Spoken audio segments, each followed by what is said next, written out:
আসসালামু আলাইকুম।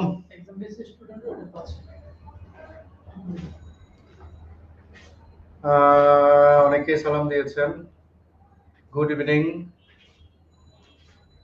Sharmistha Dutta, good evening. ওয়ালাইকুম সালাম। কাপ্তাই থেকে একজন আছেন, ওয়ালাইকুম সালাম। লিপি, ওয়ালাইকুম সালাম, কেমন আছেন? টাঙ্গাইল থেকে লিপি, ভালো আছি, আপনি ভালো আছেন? সাউন্ড নেই বলছেন একজন, সাউন্ড এখন তো আছে নাকি? ফারজানা স্বর্ণা, ওয়ালাইকুম সালাম।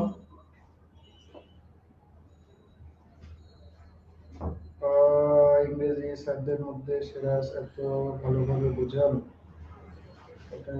Thank you, thank you. দোয়া রইল আপনার জন্য ইনশাল্লাহ।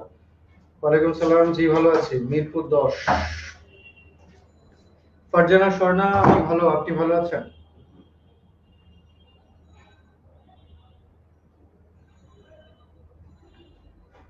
ওকে, so let's dig deeper, let's get straight into the class. গতকালকে আমরা 35 পর্যন্ত, অর্থাৎ 1 থেকে 35 পর্যন্ত আমরা সলিউশন করেছিলাম। স্যার অনলাইন ক্লাসগুলো কি 29 তারিখের পর আর থাকবে না? এটা আসলে কর্তৃপক্ষ জানে, আমি জানি না 29 তারিখের পরে থাকবে কিনা। কর্তৃপক্ষের সাথে একটু যোগাযোগ করেন, কথা বলেন।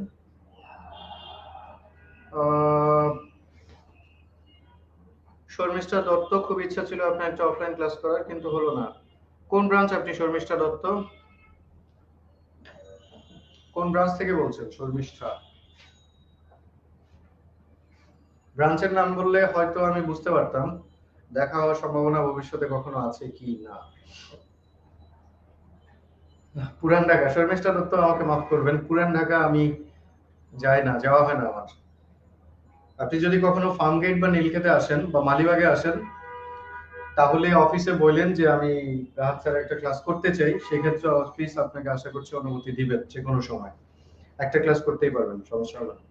ওয়ালাইকুম সালাম। ওকে, আমরা একটু চলে যাই আমাদের 36 নম্বর থেকে আমরা আজকে করব। ওকে, সো এটা বলেন, হি স্লোড has speech,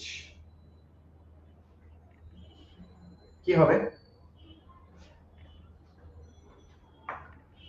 he is slowed has speech. 36 এর উত্তর দেন, 36 নম্বরটার উত্তর দেন। He is slow in speech, না এট স্পিচ, না অফ স্পিচ, নাকি বাই স্পিচ?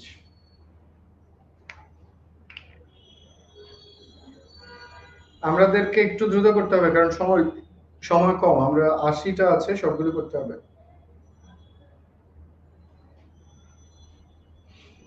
সাকিব হাসান, তিনি বলছেন স্লো অ্যাট।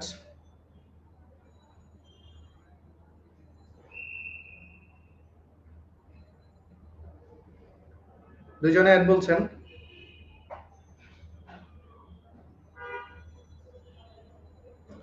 ওকে, কেন, কারণ কি আপনি অ্যাড কেন বলছেন? যারা অ্যাড বলছেন তারা বলেন কেন অ্যাড বলছেন, কেন অন্য কিছু বলছেন না, অ্যাড বলছেন কেন? একজন বলেছেন ইন, ফারজানা স্বর্ণা, উনি ইন বলছেন। আচ্ছা, যারা অ্যাড বলছেন তারা অ্যাড বলছেন কেন?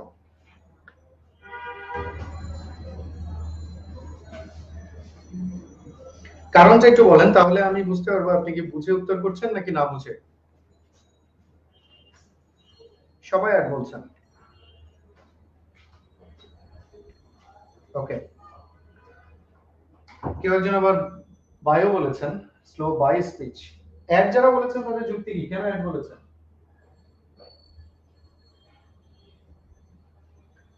So in this case look at the board, এখানে উত্তর দেওয়া আছে of.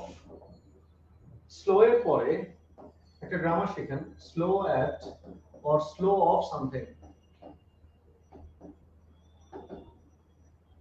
Slow at or slow of something, look at the board. Slow at or slow of something.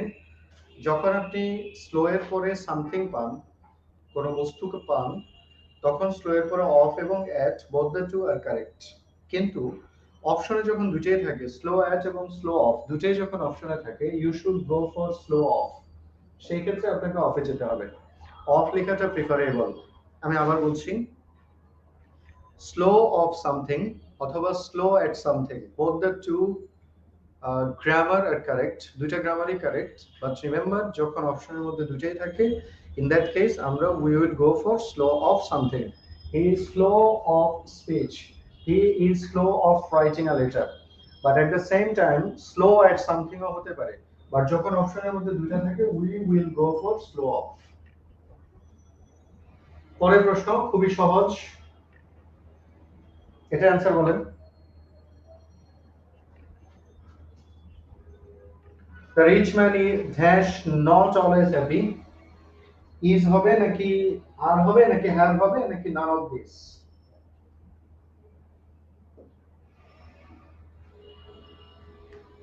পরের প্রশ্নের অ্যান্সার করেন।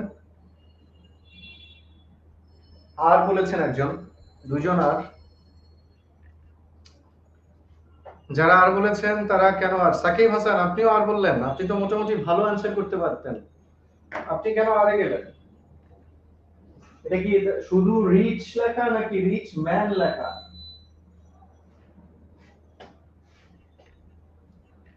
আচ্ছা, রিচ শব্দটা, রিচ শব্দটা একটা অ্যাডজেক্টিভ, রিচ শব্দটা একটা অ্যাডজেক্টিভ,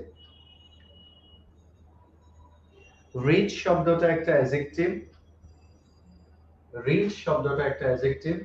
অ্যাডজেক্টিভের আগে আমরা যখন দা ব্যবহার করি, অ্যাডজেক্টিভের আগে আমরা যখন দা ব্যবহার করি, তখন সেই অ্যাডজেক্টিভটা প্লুরাল হয়ে যায় এবং সেটাকে আমরা কমন নাউন বলি। সেটাকে আমরা কি বলি? কমন নাউন বলি। ওকে, যখন যখন অ্যাডজেক্টিভের আগে দা হয়, যখন অ্যাডজেক্টিভের আগে দা হয় তখন অ্যাডজেক্টিভটা প্লুরাল হয় এবং সেই ক্ষেত্রে ভার্বটা প্লুরাল হয়। কিন্তু এইখানে আমি যদি বলি, আচ্ছা ধরেন যদি আমি বলি রিচ, শুধু রিচ বললাম, এখন রিচের আগে যদি আমি বলি দা রিচ, তখন আমি বলবো দা রিচ আর হ্যাপি, অথবা the rich are unhappy, the rich are happy অথবা দা রিচ আর আনহ্যাপি ইত্যাদি। এখন এই রিচের আগে দা থাকার কারণে, অ্যাডজেক্টিভের আগে দা দিয়ে প্লুরাল করার কারণে এখানে ভার্বটা কি হয়েছে? প্লুরাল। তো এখানে তো শুধু দা রিচ বলা হয়নি, দা রিচ ম্যান, একজনকে বলা হয়েছে রিচ ম্যান। বুঝা গেল? মানে ট্র্যাপটা বুঝতে পারছেন কি কারণে ঝামেলা হয়েছে? ট্র্যাপটা বুঝতে পারছেন? যদি এখানে ম্যান না থাকতো, শুধু বলা হতো দ্য রিচ, তখন আমি আপনি প্লুরাল নিতেন, the rich are, the poor are, তাই না? কিন্তু এখানে বলেছে rich man. The rich man কয়জন বলেন? একজন না। এখানে তো পুরো রিচ সবাইকে বোঝায় নাই, the rich man, poor man একজনকে বুঝিয়েছে। সো অফ কোর্স অ্যাবসলিউটলি এটা ইজ। আপনাদেরকে এখানে বিপদে ফেলা হয়েছে, আপনাদেরকে ফাঁদ দেওয়া হয়েছে, সেই ফাঁদে আপনারা পা দিয়েছেন। দ্য রিচ ম্যান আছে, যদি ম্যানটা না থাকতো, শুধু দ্য রিচ থাকতো, তখন আপনি আনতেন। So is it clear to you, ladies and gentlemen? Clearly বুঝতে পারছেন সবাই?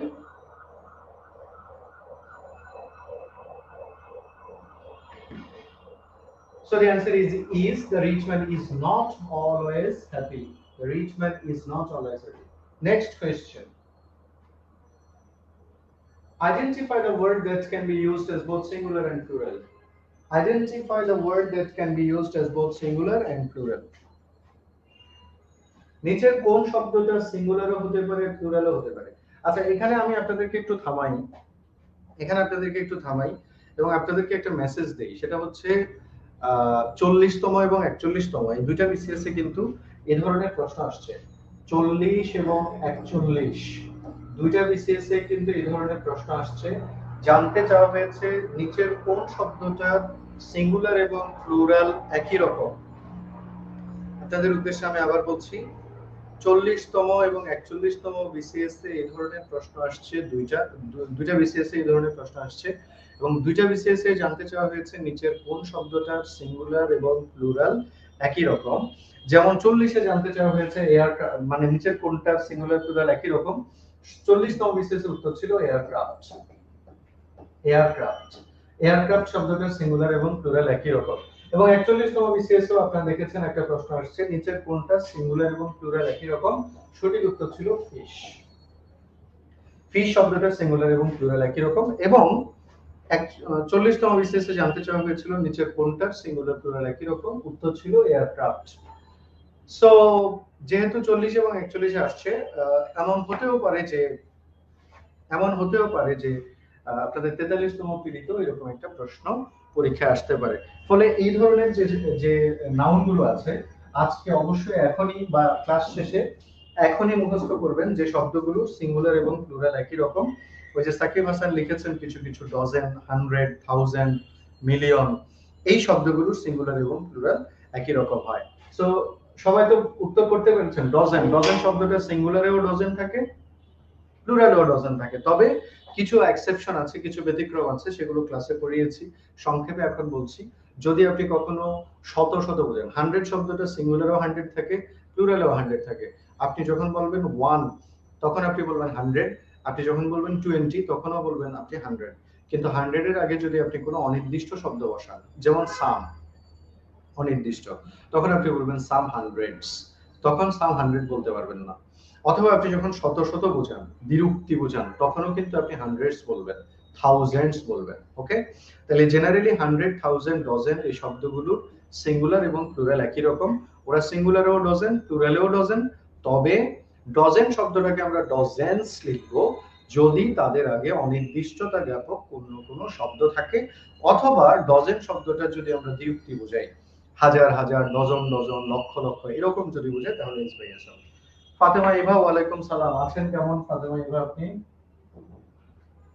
So the correct option, identify the word that can be used as both singular and plural.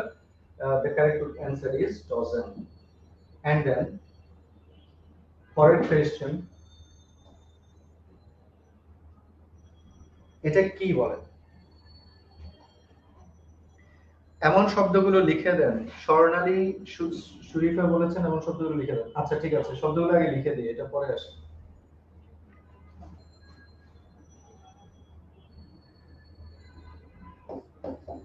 Hundred, thousand, million, এই টাইপের যে শব্দগুলো আছে, হান্ড্রেড, থাউজেন্ড, মিলিয়ন ইত্যাদি, trillion, dozen, sheep, aircraft, fish, deer, cannon, swine, headquarters. Headquarters কিন্তু শব্দটা কিন্তু headquarter না, হেডকোয়ার্টারের ক্ষেত্রে কিন্তু সবসময় কোয়ার্টার্স হবে, এস যুক্ত থাকে। এবং হেডকোয়ার্টার্স সিঙ্গুলারও হেডকোয়ার্টার্স, প্লুরালও হেডকোয়ার্টার্স, সবসময় মনে রাখতে হবে। স্কোর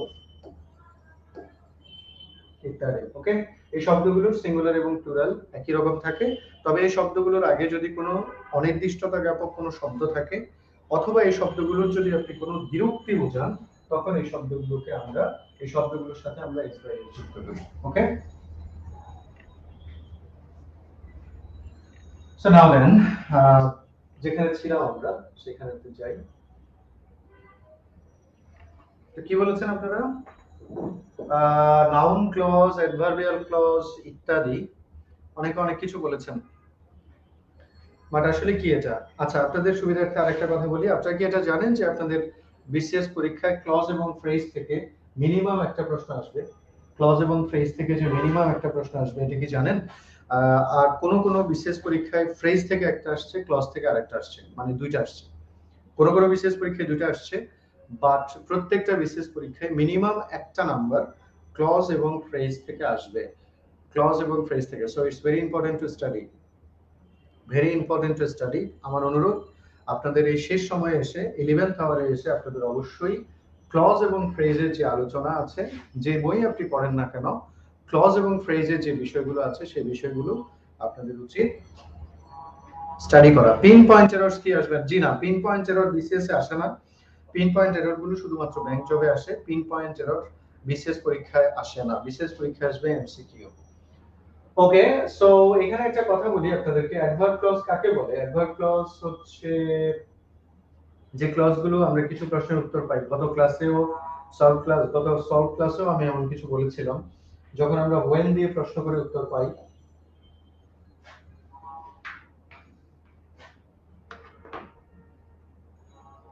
যখন আমরা when দিয়ে প্রশ্ন করে উত্তর পাই, যখন আমরা why দিয়ে প্রশ্ন করে উত্তর পাই, যখন আমরা how দিয়ে প্রশ্ন করে উত্তর পাই, তখন আমরা তাকে অ্যাডভার্ব ক্লজ বলি।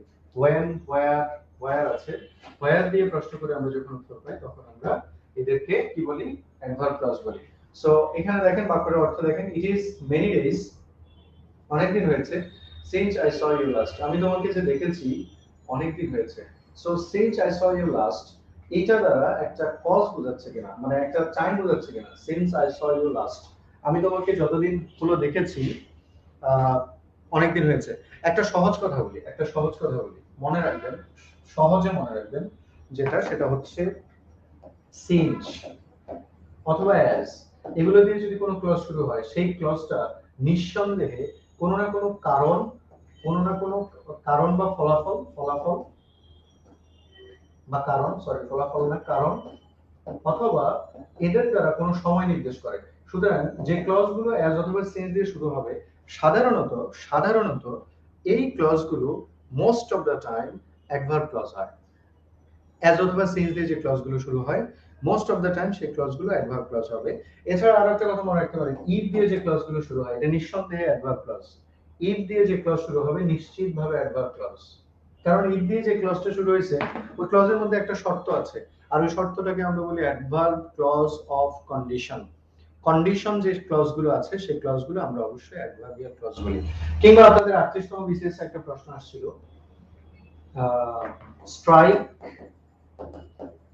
the iron while it is hot, while it is hot, strike the iron while it is hot. ওকে, এই প্রশ্নটা আপনাদের 38তম পেজে আসছে, while it is hot, জানতে চাওয়া হচ্ছে এটা কি। তো আপনার জানা উচিত when এবং while দ্বারা যে ক্লজগুলো শুরু হয়, when এবং while দ্বারা যে ক্লজগুলো শুরু হয়, সাধারণত সেই ক্লজগুলো সময় নির্দেশ করে কিনা। when এবং while দিয়ে যে ক্লজগুলো শুরু করি আমরা, সেই ক্লজগুলো সাধারণত সময় নির্দেশ করে। when you come to Dhaka, যখনই তুমি ঢাকায় আসা, আমাকে ফোন করো ইত্যাদি। কিংবা আমরা যখন বলি while my mother was cooking rice, যখন আমার মা ভাত রান্না করছিলেন, she burnt her hand, তিনি তার হাত পুড়িয়ে ফেললেন। তার মানে when এবং while দ্বারাও যে ক্লজগুলো শুরু হয়, সাধারণত সেই ক্লজগুলো অ্যাডভার্ব ক্লজ হয়। ফলে strike the iron while it is hot, 38তম পেজের এই প্রশ্নটা while it is hot is an adverb clause, কারণ while it is hot দ্বারা আমরা সময়কে বোঝাচ্ছি, সময়কে নির্দেশ করছি।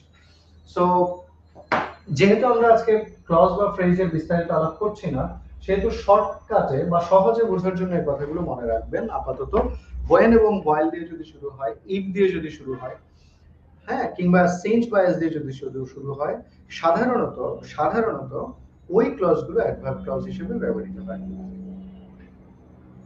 So the answer is adverbial clause, adverbial clause. And then সহজ প্রশ্ন, সহজ প্রশ্ন। Though he got the news, he was not happy. Simple করবেন, ছোটবেলা থেকে এটা করছেন আপনারা, ছোটবেলা থেকেই করছেন। সো বলেন সঠিক উত্তরটা কি?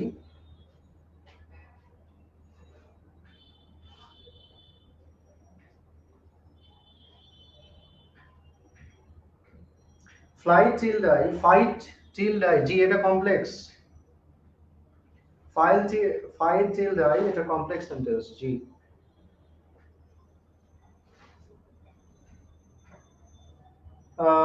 গ গ সি ইত্যাদি। ওকে, তাহলে সবাই পারছেন। কেন এটা মানে কেন এটা সি নিচ্ছেন? বিকজ কারণ একটাই, দো এবং অলদো যুক্ত কমপ্লেক্স কে সিম্পল বানানোর জন্য আমরা ইন স্পাইট অফ যুক্ত করি অথবা ডেসপাইট যুক্ত করি। আমার মনে হয় ছোটবেলায় আমরা কমপ্লেক্স সেন্টেন্স বা সিম্পল থেকে কমপ্লেক্স বা কমপ্লেক্স থেকে কম্পাউন্ড করার সময় সবচেয়ে বেশি যে রুলটা আমরা পড়েছি সেটা হচ্ছে ইন স্পাইট অফ যুক্ত সিম্পল কে কমপ্লেক্স করার জন্য দো অলদো হয় এবং কম্পাউন্ড করার জন্য বাট হয়। আমার মনে হয় আমরা সিম্পল থেকে কমপ্লেক্স করার সময় সবচেয়ে বেশি বেশি এটাই করেছি, যে কমপ্লেক্স করার সময় দো অলদো, সিম্পল করার সময় ইন স্পাইট অফ এবং কম্পাউন্ড করার সময় বাট হয়। সো ইয়েস এক্স্যাক্টলি আমরা এখানে এটা নিচ্ছি, ইন স্পাইট অফ গেটিং। কিন্তু কথা হচ্ছে ইন স্পাইট অফ এটা নিচ্ছেন, ঠিক আছে, কিন্তু কথা হচ্ছে আরো তো আছে, সেগুলো কেন নেন নাই? হি ওয়াজ নট হ্যাপি, আচ্ছা আর কোথাও ইন স্পাইট অফ ছিল না। ওকে ওকে, আর কোথাও ইন স্পাইট অফ নাই, ঠিক আছে, exactly. And the correct option is in spite of getting the news, he was not happy. Okay. আরেকটা সহজ প্রশ্ন, select the right suffix of the word agree. সহজ প্রশ্ন। Select the right suffix of the word agree. এগ্রির জন্য suffix ঠিক করবেন। Suffix মানে আগে যুক্ত হওয়া নয়, সাফিক্স মানে পরে যুক্ত হওয়া। পরে যুক্ত হওয়া, সাফিক্স মানে পরে যুক্ত হওয়া, প্রিফিক্স মানে আগে যুক্ত হওয়া। সো আপনি দেখেন যে এখানে কোন শব্দটা এগ্রির পরে যুক্ত করলে অর্থ হবে। অ্যাগ্রিজম, অ্যাগ্রিফুল, অ্যাগ্রিলজি নাকি এগ্রিমেন্ট? খুবই সহজ প্রশ্ন, এগ্রিমেন্ট। সবাই পাচ্ছেন, গুড। অ্যাকচুয়ালি সে উত্তর এগ্রিমেন্ট।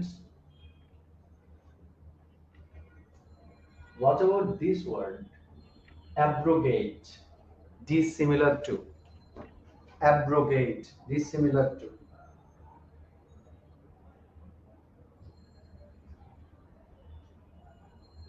তাড়াতাড়ি আনসার করেন, তাড়াতাড়ি।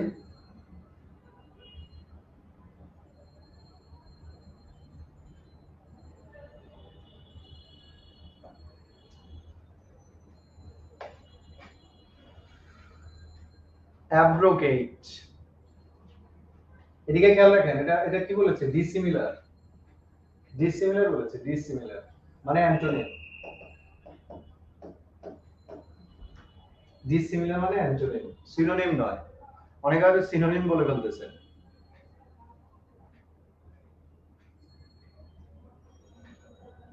ওকে, সো এখানে অ্যাব্রোগেট মানে কি? অ্যাব্রোগেট মানে হচ্ছে কাউকে উচ্ছেদ করা, কোথাও থেকে উচ্ছেদ করা, উচ্ছেদ করে দেওয়া। তাহলে এটা সিনোনিম কি? সিনোনিম এখানে একটাই হতে পারে, র্যাটিফাই হতে পারে। র্যাটিফাই মানে হচ্ছে সমর্থন করা। তো সমর্থন করা এবং উচ্ছেদ করা দুইটা কি একটা একটা বিপরীত না? একটা হচ্ছে সমর্থন আর আরেকটা হচ্ছে উচ্ছেদ করা। আপনারা কি অনেকে আবার রিপিল বলছেন। ওয়ার্ড মিনিং প্রিপারেশন মোটেও নাই।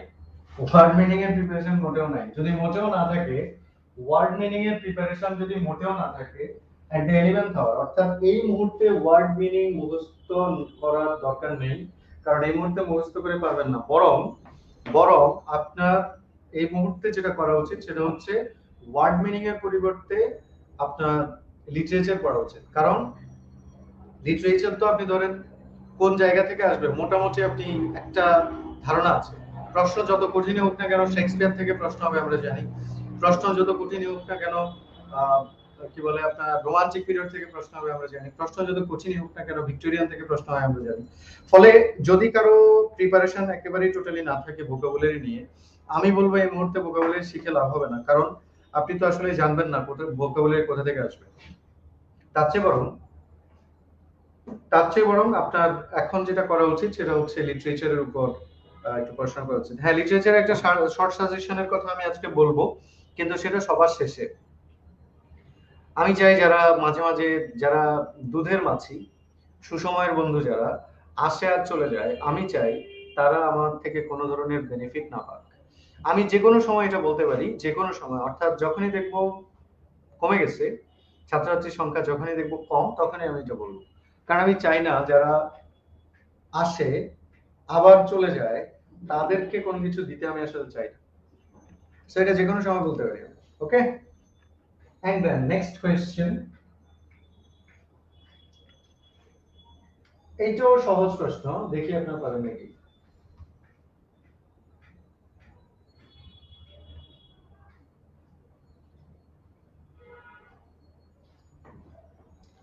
খুব ইচ্ছে করে আপনার লাইভ অফ ক্লাস করতে, অফলাইন ক্লাস করতে।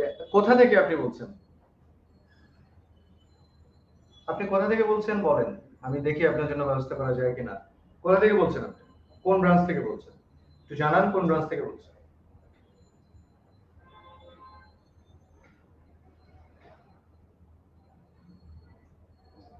মিরপুর 10।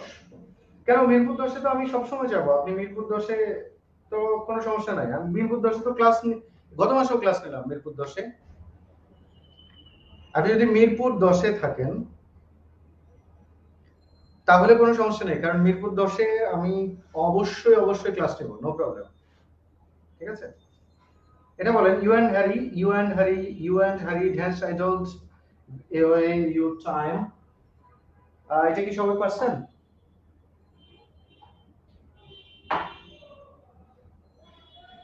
আমি তো অনলাইন স্যার, যিনি অনলাইন তিনি তো অনলাইনে পেতে হবে, অনলাইন তো আর অফলাইনে পারবেন না। আচ্ছা ঠিক আছে, আমরা এটা একটু বলি, এটা সহজ প্রশ্ন ছিল, তারপর কেন পাচ্ছেন না? এখানে সাবজেক্ট কয়জন?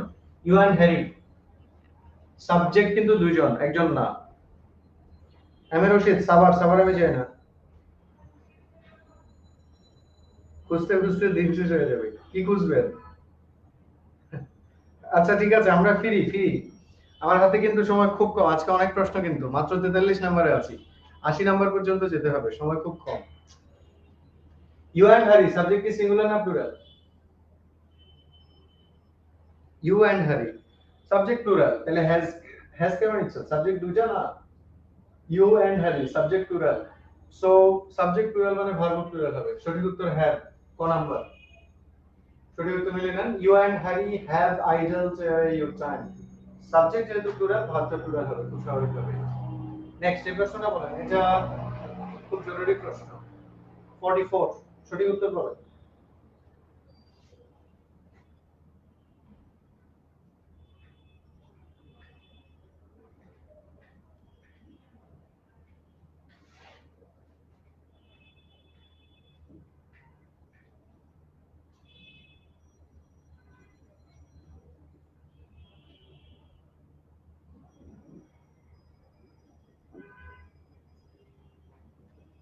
পার্টিসিপল,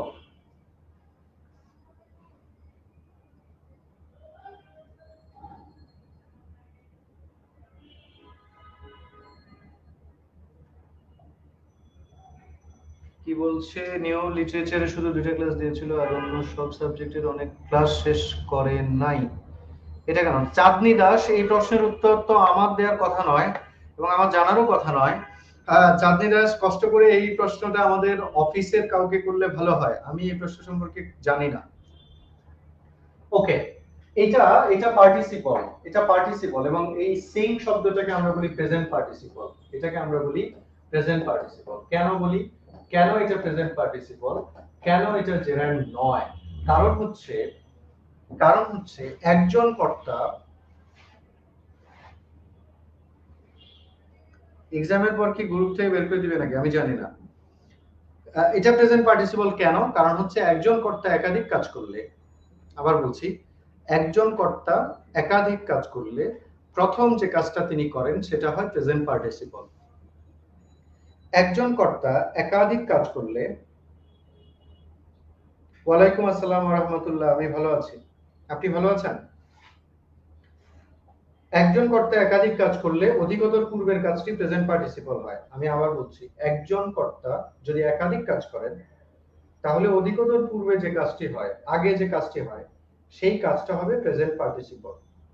একজন কর্তা একাধিক কাজ করলে অধিকতর পূর্বের কাজটি প্রেজেন্ট পার্টিসিপল হবে। তাহলে এখানে কি হচ্ছে? সিং হিম ফল ফ্রম দ্য ট্রি, তাকে গাছ থেকে পড়ে যেতে দেখে, আই রাশ টুয়ার্ডস হিজ, না এটা ভুল আছে, হিম হবে, আই রাশ টুয়ার্ডস হিম, তার মানে তাকে গাছ থেকে পড়ে যেতে দেখে আমি কি করছিলাম? তার কাছে দৌড়ে গিয়েছিলাম। দেখুন এখানে দুইটা কাজ হয়েছে,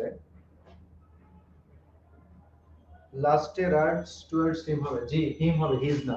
সো এখানে দুইটা কাজ হয়েছে, একটা কাজ হচ্ছে আমি তাকে পড়ে যেতে দেখেছি,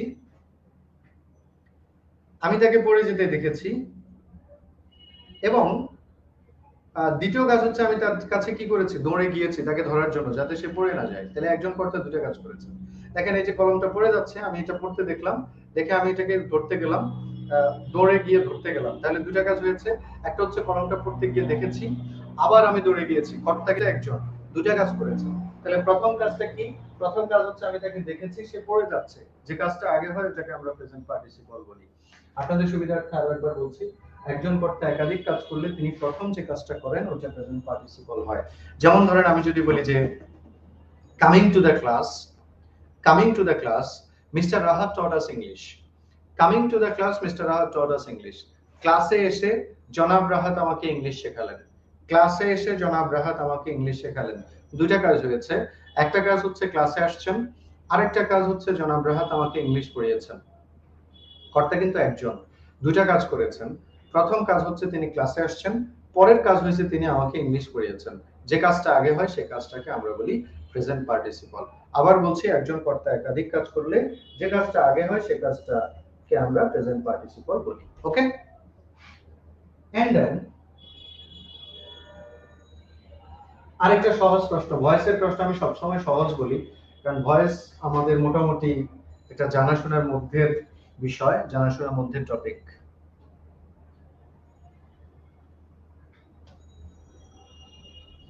অনেকেই Singh is believing A Singh K gerund ভেবে কি জন্য জিজ্ঞাসা, সিং কে জেরান্ড হবে।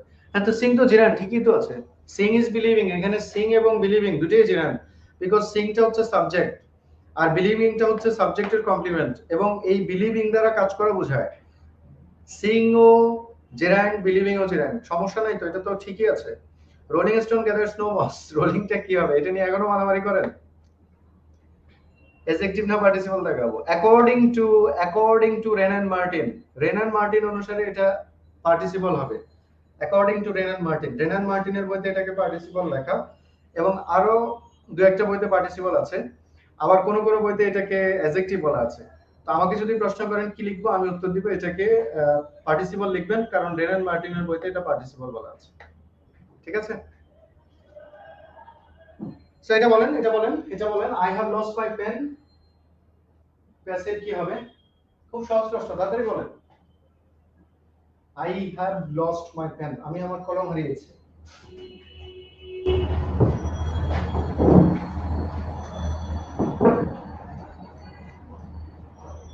কি হবে বলেন? এটা present perfect tense, I have lost. Present perfect টেন্সে প্যাসিভ ভয়েসে একটা অতিরিক্ত বিন ব্যবহার করতে হয়, বিন। প্রেজেন্ট পারফেক্ট টেন্সে প্যাসিভে অতিরিক্ত একটা বিন ব্যবহার করতে হয়। তাহলে কি হবে? My pen has been lost. সঠিক উত্তর ক, my pen has been lost. I lost my pen has been lost. সঠিক উত্তর ক। মাই পেন অবজেক্ট, সেটা সাবজেক্ট হবে। আর এখানে যেহেতু হ্যাভ আছে প্রেজেন্ট পারফেক্ট, তাহলে হ্যাভ এর সাথে মাই পেন এর সাথে হ্যাজ, তার সাথে একটা অতিরিক্ত বিন আসবে, কারণ পারফেক্ট টেন্সে একটা অতিরিক্ত বিন আসে প্যাসিভ করার সময়। Next question.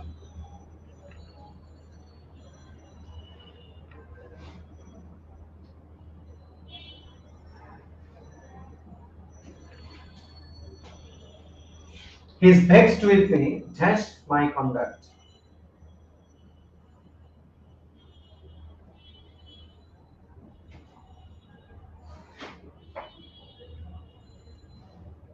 He is vexed with me, dash my conduct.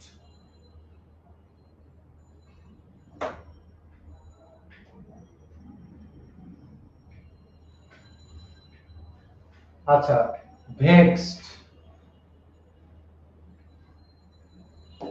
vexed, annoyed, satisfied,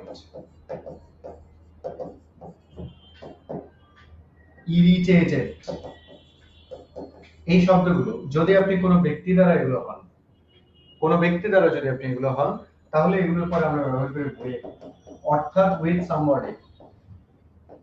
তার মানে আপনি যদি কোনো ব্যক্তি দ্বারা, যদি ভেক্সড হওয়া মানে অত্যন্ত বেশি পরিমাণে রাগান্বিত হওয়া, বিরক্ত হওয়া, অনেক বেশি পরিমাণে বিরক্ত হওয়াকে আমরা ভেক্সড বলি।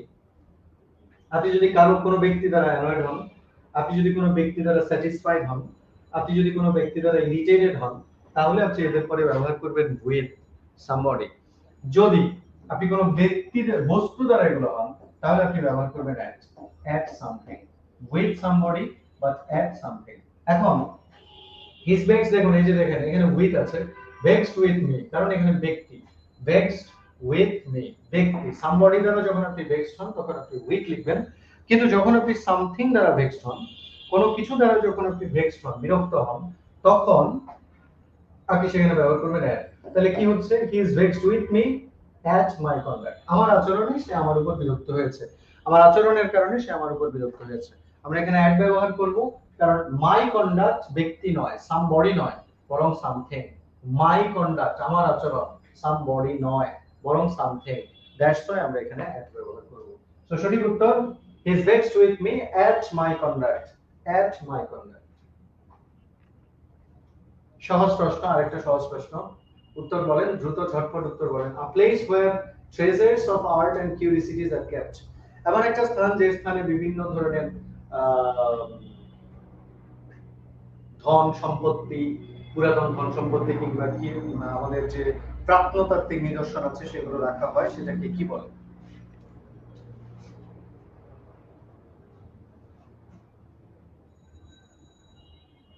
সহজ প্রশ্ন, তাড়াতাড়ি উত্তর দেন। অ্যাকোয়ারিয়াম নাকি মিউজিয়াম নাকি জানারি?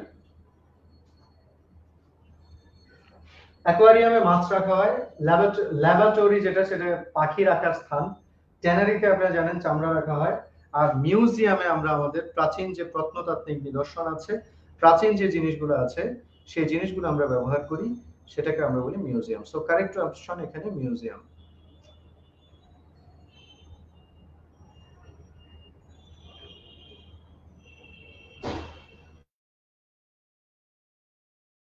কোয়েশ্চেনে অ্যাডজেক্টিভ থাকলেও পার্টিসিপল দেব স্যার, ক্লিয়ার করেন প্লিজ। যদি অপশনের মধ্যে জাস্ট বলা হয় যে হোয়াট রোলিং ইজ, রোলিংটা কি, সেই ক্ষেত্রে রোলিংটা অ্যাডজেক্টিভ এবং পার্টিসিপল দুটোই সত্য। কিন্তু according to Wren and Martin, Wren and মার্টিনের বই যদি আপনি ফলো করেন, সেই ফলো করা অর্থে, রেন এন্ড মার্টিনের বই ফলো করা অর্থে, এবং আমি যেহেতু রেন এন্ড মার্টিনকে অনেক বেশি বেশি ফলো করি, সেহেতু আমি রেন এন্ড মার্টিনের ফলোয়ার হিসেবে আমি বলবো এখানে আপনি rolling stone gathers no moss, এখানে উত্তর দিবেন পার্টিসিপল। ঠিক আছে? সো এই প্রশ্নের উত্তর 47, 47 নম্বর প্রশ্নের উত্তর হচ্ছে মিউজিয়াম। পরের প্রশ্ন, what is the synonym of the word candid? ক্যান্ডিডের সিনোনিম, এই প্রশ্নটাও সহজ। ক্যান্ডিড মানে আপনারা জানেন, ক্যান্ডিডের সিনোনিম বলেন। রোলিং স্টোন কোয়েশ্চেনটা এক্সামে আসলে আমি দিব না, এটা আর আসবে না। রোলিং স্টোনের এই প্রশ্ন আর পরীক্ষা আসবে না।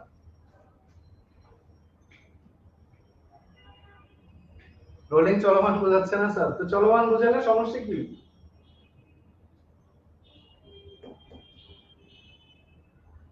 What is the synonym of the word candid? Good, very good. পারলেন এটাও। Candid মানে হচ্ছে কি? Outspoken, মানে ক্যান্ডিড শব্দটার মানে হচ্ছে আউটস্পোকেন। আউটস্পোকেন মানে খোলামেলা আলোচনা করে যিনি, যিনি কথাবার্তা বলতে পারেন, আলোচনা করতে পারেন, কথাবার্তা বলেন, বক্তৃতা করেন, এই ধরনের মানুষকে আমরা এক কথায় বলি ক্যান্ডিড।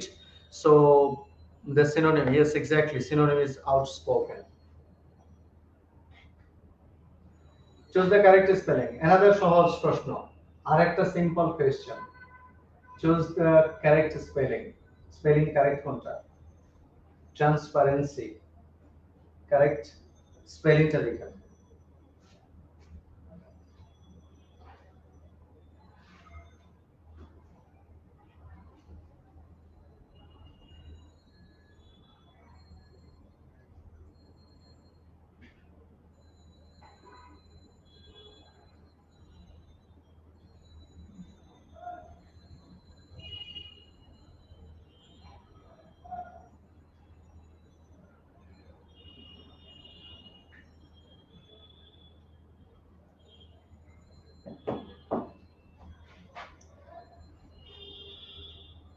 সঠিক উত্তর এ, সি নয়, ট্রান্সপারেন্সি। ট্রান্সপারেন্সি বানানে, ট্রান্সপারেন্সি বানানে যারা সি নিয়েছেন তারা ভুল, কারণ ট্রান্সপারেন্সি বানানে ইয়ার নয়, এয়ার। ট্রান্সপারেন্সি বানানে ইয়ার নয়, এটা খেয়াল করেন, ইয়ার না। ট্রান্সপারেন্সি বানানে এ, নট ই। ঠিক আছে? সো কারেক্ট উত্তর এ, এক নাম্বার, ট্রান্সপারেন্সি। এটা বলেন দেখি, এটা একটু কঠিন আছে, দেখি এটা বলেন।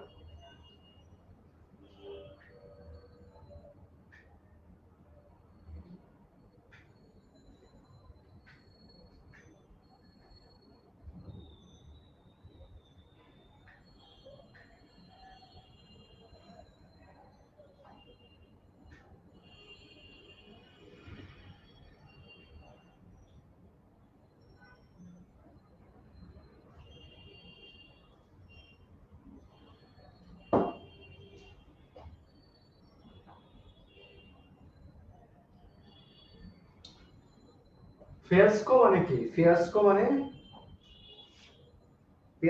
ফিয়াস্কো মানে হচ্ছে ব্যর্থ হওয়া, ব্যর্থ, ব্যর্থ। ফিয়াস্কো মানে হচ্ছে ব্যর্থ হওয়া, ব্যর্থতায় পর্যবসিত হওয়া, ব্যর্থ হওয়া। সো এখানে মিরাকল মানে কি, মিরাকল মানে কি ব্যর্থ হওয়া, কিংবা ট্রাম্প মানে কি ব্যর্থ হওয়া, সাকসেস মানে কি ব্যর্থ হওয়া? সঠিক উত্তর জীবাকল। জীবাকল মানেও ব্যর্থ হওয়া। জীবাকল মানেও ব্যর্থ হওয়া। সিনোনিম, সিমিলার শব্দ চেয়েছে। What is the similar meaning of the word fiasco? Similar শব্দ চেয়েছে। সো সঠিক উত্তর জীবাকল। জীবাকল মানেও ব্যর্থতা, ব্যর্থ হওয়া।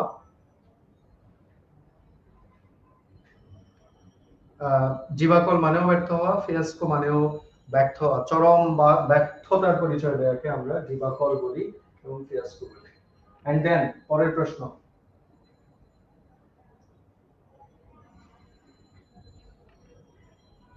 ফোরাম শব্দটার প্লুরাল ফর্ম কি?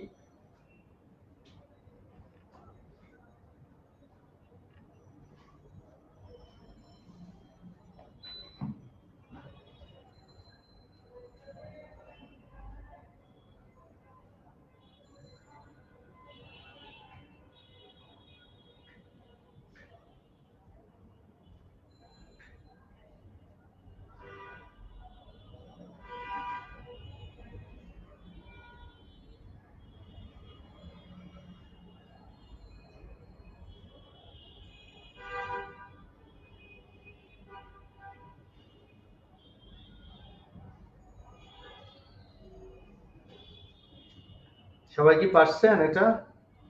কি উত্তর দিচ্ছেন সবাই? Okay, good, very good. ফর্মের প্লুরাল ফর্ম হচ্ছে ফর্মস, একটা S, F O R U M S, অর্থাৎ F O R U M, এটার সাথে শুধুমাত্র একটা এস যুক্ত হবে প্লুরাল করার সময়, ইএস বা অন্য কিছু নয়। গুড, আপনি এটা পারছেন, ঠিক আছে।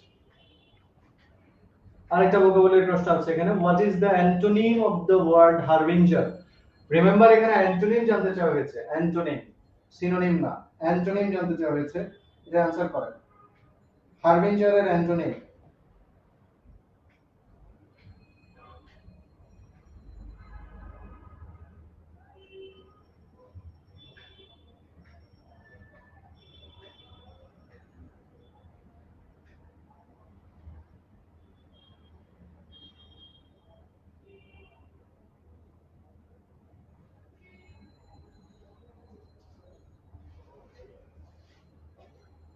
আচ্ছা, হারবিঞ্জার মানে কি? আমি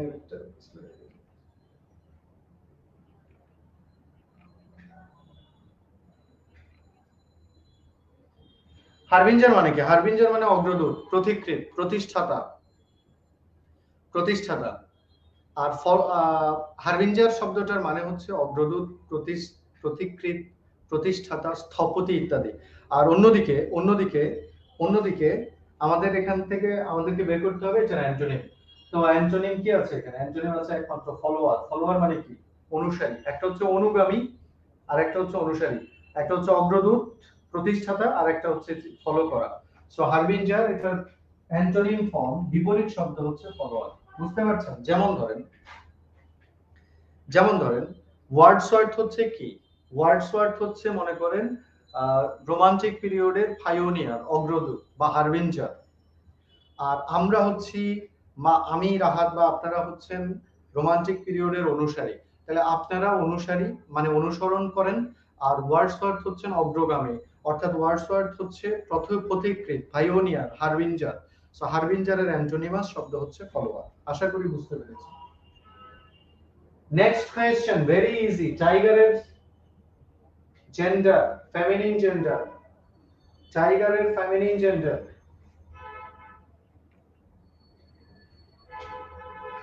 ভোকাবুলারি এনরিচের জন্য কি করতে পারি? একজনের প্রশ্ন করেছেন। ভোকাবুলারি এনরিচের জন্য পত্রিকা পড়তে পারেন। এই মুহূর্তে পত্রিকা পড়ারও তো সময় নাই, কিন্তু পত্রিকা পড়া ছাড়া আসলে ভোকাবুলারি এনরিচ হবে না। টাইগারের ফেমিনিন জেন্ডার কি? Tigress, tigress, tigress. টাইগারের ফেমিনিন ফর্ম টাইগ্রেস। সঠিক উত্তর 2। সঠিক উত্তর খ, টাইগ্রেস। টাইগারের ফেমিনিন ফর্ম টাইগ্রেস।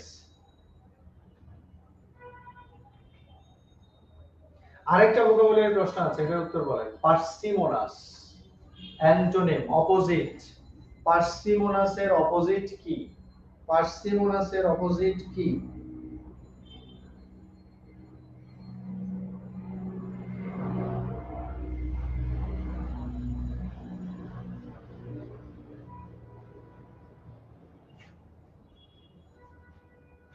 পার্সিমোনাস মানে কি আগে বলেন? পার্সিমোনাস মানে হচ্ছে মিতব্যয়ী। পার্সিমোনাস মানে হচ্ছে মিতব্যয়ী, যিনি খুব বেশি ব্যয় করেন না, মিতব্যয়ী। কৃপণ না, ঠিক মিতব্যয়ী যিনি, তাকে আমরা পার্সিমোনাস বলি। On the other hand, on the other hand, on the other hand generous মানে কি? জেনারাস মানে উদার, যিনি মুক্ত হস্তে দান করেন, খরচপাতি করেন, মুক্ত হস্তে দান করেন, মানুষের সেবা যত্ন করেন, যিনি ব্যয় করার ক্ষেত্রে কোনো কিছু মনে করেন না, তাকে আমরা বলি জেনারাস। তাহলে পার্সিমোনাস হচ্ছে যিনি টাকা পয়সা খুব একটা খরচ করেন না, খরচ করতে চান না, যিনি মিতব্যয়ী। অন দি আদার হ্যান্ড যিনি জেনারাস, তিনি টাকা পয়সা খরচ করার পক্ষে, যিনি উদারপন্থী, উদার মানসিকতা। সো পার্সিমোনাসের সিনোনিমাস, সরি, অ্যান্টোনিমাস শব্দ হচ্ছে জেনারাস।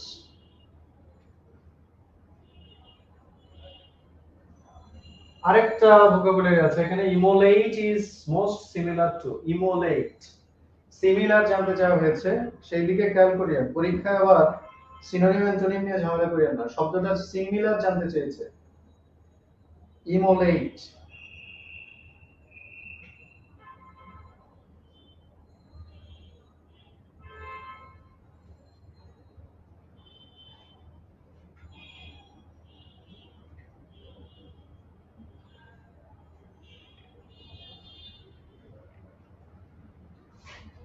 তাড়াতাড়ি বলেন।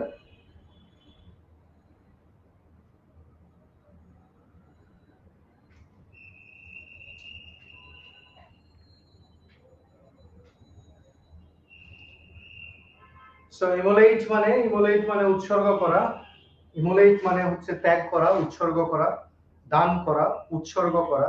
সো মোস্ট সিমিলার শব্দ এখানে স্যাক্রিফাইস। স্যাক্রিফাইস মানে ইমোলেট করা, ইমোলেট মানে হচ্ছে উৎসর্গ করা, ত্যাগ করা। So the word sacrifice.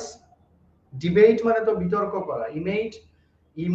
ইমোলেট মানে হচ্ছে স্যাক্রিফাইস করা, মানে উৎসর্গ করা, দান করা, ত্যাগ তিতিক্ষা করা। So the correct option is sacrifice. Immolate is most similar to sacrifice. Sacrifice এবং immolate শব্দগুলো synonymous. Again একটা স্পেলিং আছে, which of the following spelling is correct? কোনটা correct? Which of the following spellings is correct? নিচের কোন শব্দটা spelling গত দিক থেকে কারেক্ট? ফেরিফেরাল শব্দটার কোনটা কারেক্ট? 1 2 3 4 ABCD কোনটা ঠিক আছে? PARIPHERAL এটা নাকি দুই নাম্বার PERIPHERAL কোনটা? B number. Exactly.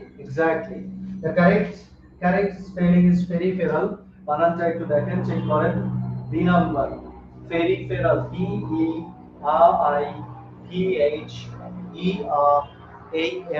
Peripheral. Again আরো একটা vocabulary, কি জানতে চাওয়া হয়েছে ওটা দেখেন। অ্যান্টোনিম, গ্যাম্বলের অ্যান্টোনিম। গ্যাম্বলের অ্যান্টোনিম জানতে চাওয়া হয়েছে। গ্যাম্বল,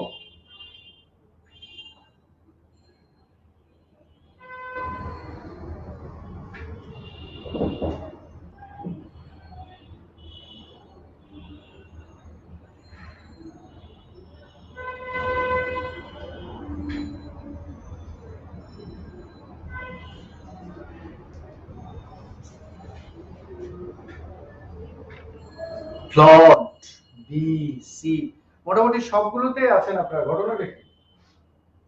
সবগুলোতেই আছেন কেন? আরে স্লাইডে কি হলো? আরে চেঞ্জ করেন না কারণ।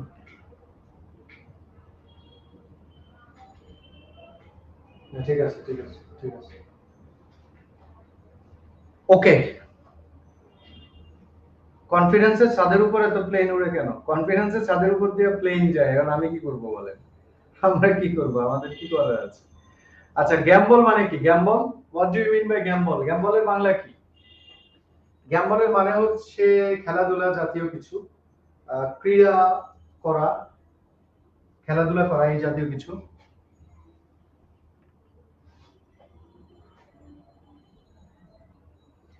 আকরামুল হক আকরামুল হক একটা জিনিস জানতে চেয়েছে। আকরামুল হককে প্রশ্নের উত্তর দিই। 5 men were concerned in the plots, not with, concerned in reference হচ্ছে মহিউদ্দিন এন্ড কাসেমের অ্যাডভান্স ফাংশনাল ইংলিশ। ওকে, আর আরেকটা কি জানো, what are you so angry with এবং অ্যাবাউট দুইটাই correct, both the two are correct, যদিও এটা নিয়ে অনেক মারামারি আছে বাজারে। So what are you angry about লেখাটা প্রিফারেবল। আমরা আমাদের আলোচনায় যাই, পরের এই প্রশ্নটার উত্তর বলি। এই প্রশ্নটার উত্তর হচ্ছে প্লট। গ্যাম্বলের অ্যান্টোনিম প্লট। প্লট মানে কি? গ্যাম্বল মানে কি? প্লট মানে কি? গ্যাম্বল মানে কি? গ্যাম্বল মানে হচ্ছে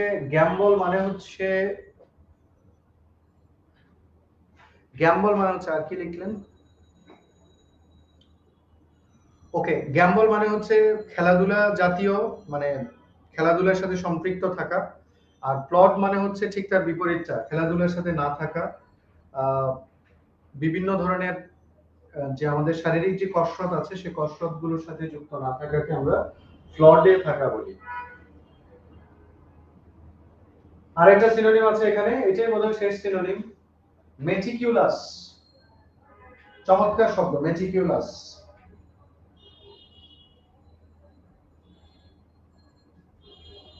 মেটিকিউলাসের বাংলা অর্থ বলে দিচ্ছি, অত্যন্ত সতর্ক থাকা। অত্যন্ত সতর্ক থাকাকে আমরা মেটিকিউলাস বলি। এবং এখানে জানতে চাওয়া হয়েছে আপনার কাছে সিনোনিমাস।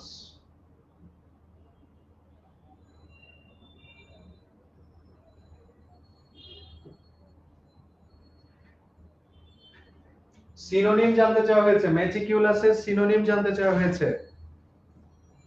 বি নাম্বার যদি বলেন তাহলে তো বি নাম্বার তো কেয়ারলেস, সিনোনিম হলো কি পাবেন? মেটিকিউলাস মানে অত্যন্ত যত্নশীল, যত্নবান, অত্যন্ত যত্নবান। সো সিনোনিমাস লাগবে। মেটিকিউলাসের সিনোনিমাস হচ্ছে পেইনস্টেকিং। পেইনস্টেকিং মানেও যত্নশীল, অত্যন্ত যত্নবান, পেইনস্টেকিং।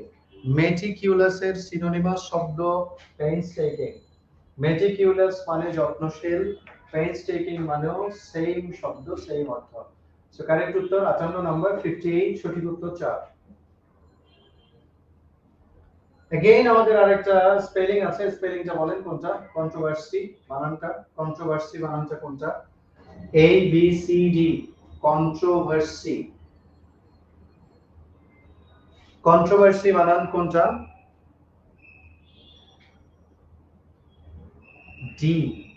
ডি নয়, ডি নয়, ডি কিভাবে হয়? কন্ট্রোভার্সি সঠিক উত্তর 3, সি।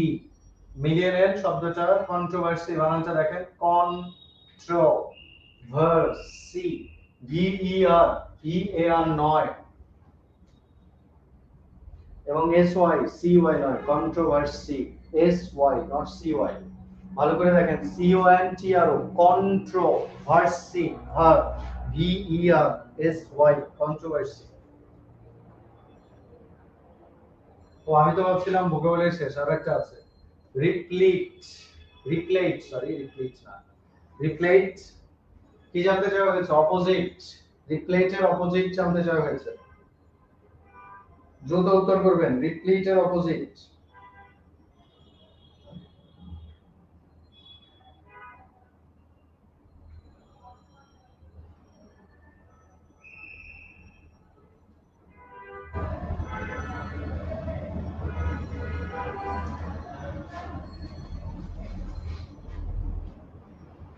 রিপ্লিট মানে কি?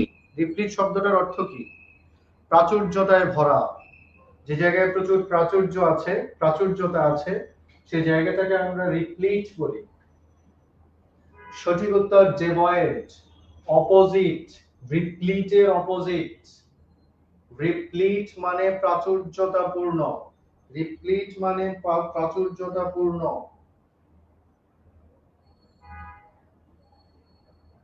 আর ডেভয়েড মানে প্রাচুর্যতা বিবর্জিত, বিবর্জিত। থাকে না যেখানে, যেটা নাই, প্রাচুর্যতা নেই যেখানে, সেটাকে আমরা ডেভয়েড বলি। ভালগার নিচ্ছেন কেউ কেউ, ভালগার মানে তো বিবর্জিত বা যুক্ত কোনো কিছুই বোঝায় না। ভালগার মানে অভদ্র, কুরুচিপূর্ণ কিছু বোঝায়। তো সঠিক উত্তর রিপ্লিটের সঠিক উত্তর হবে জেবয়েট। জেবয়েট একটা প্রাচুর্যতাপূর্ণ আর একটা প্রাচুর্যতা বিবর্জিত। আরেকটা শব্দ এখানে আছে, এটা খুব সহজ, superficial. Similar meaning 61 number 61 superficial. Excuse me. Superficial মানে কি? ভাষা ভাষা জ্ঞান। তাড়াতাড়ি উত্তর করেন। অগভীর জ্ঞানকে আমরা সুপারফিশিয়াল বলি। এখানে জানতে চাওয়া হয়েছে আমাদের সিমিলার মিনিং।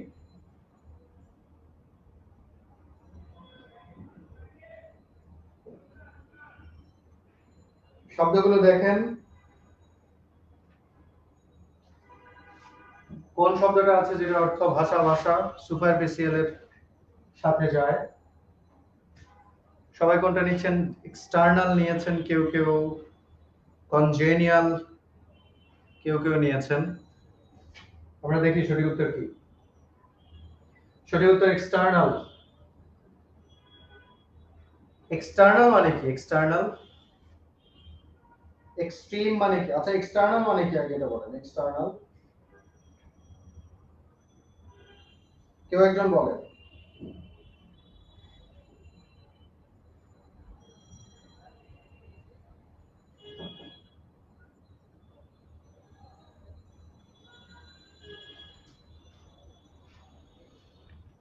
দুইটা নিছে নাকি? এ এবং সি দুইটাই নিছে। আচ্ছা সুপারফিশিয়াল এর ক্লোজেস্ট শব্দ এখানে এক্সটার্নাল।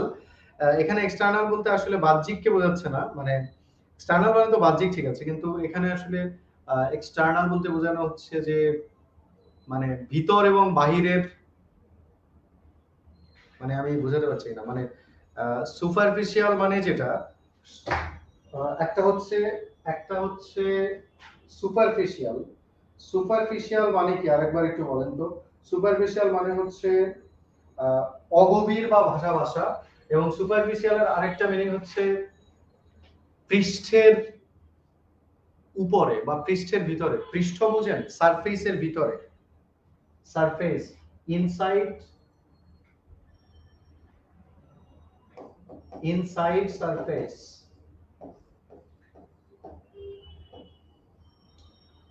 সুপারফিশিয়াল মানে ভাষা ভাষা জ্ঞান, অগভীর জ্ঞান, ইন্টারনাল জ্ঞান মানে ভিতরের জ্ঞান, ইনসাইড সারফেস, সারফেসের ভিতরে যে ভাষা ভাষা জ্ঞান থাকে সেটা। সো উপরিভাগের জ্ঞান, ভাষা ভাষা জ্ঞান। সো এটা সিমিলার মিনিং জানতে চেয়েছে। আমার মনে হচ্ছে এই প্রশ্নে কোনো জায়গায় ঝামেলা হচ্ছে। এটা অ্যান্টোনিমাস শব্দ হয়ে গিয়েছে এক্সটার্নাল শব্দটা।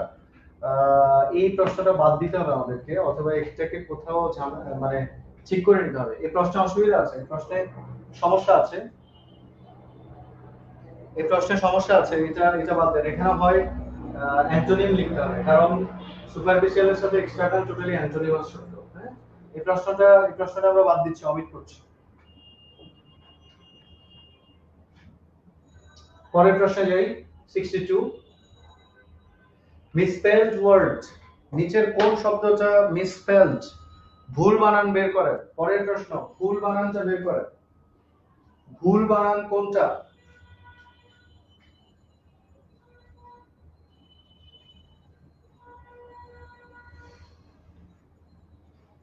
নিচের শব্দগুলোর মধ্যে কোন শব্দটির বানান ভুল?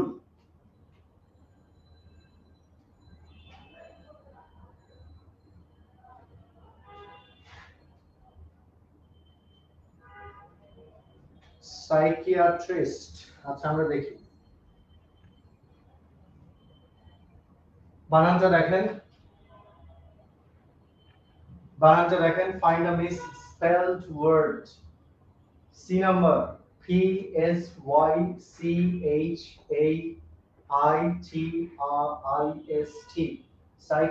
সাইকিয়াট্রিস্ট। সাইকিয়াট্রিস্ট বানানটা দেখেন ভালো করে। এই বানান কিন্তু গুরুত্বপূর্ণ পরীক্ষা আসার জন্য, স্পেলিং গুরুত্বপূর্ণ। ওকে, এবার একটা গুরুত্বপূর্ণ প্রশ্ন আছে বিশ্লেষণের জন্য। বলেন এটা সঠিক উত্তর কি? এই প্রশ্নটা আমাদেরকে একটু আলোচনা করতে হবে, বর্ণনা করতে হবে, ব্যাখ্যা করতে হবে।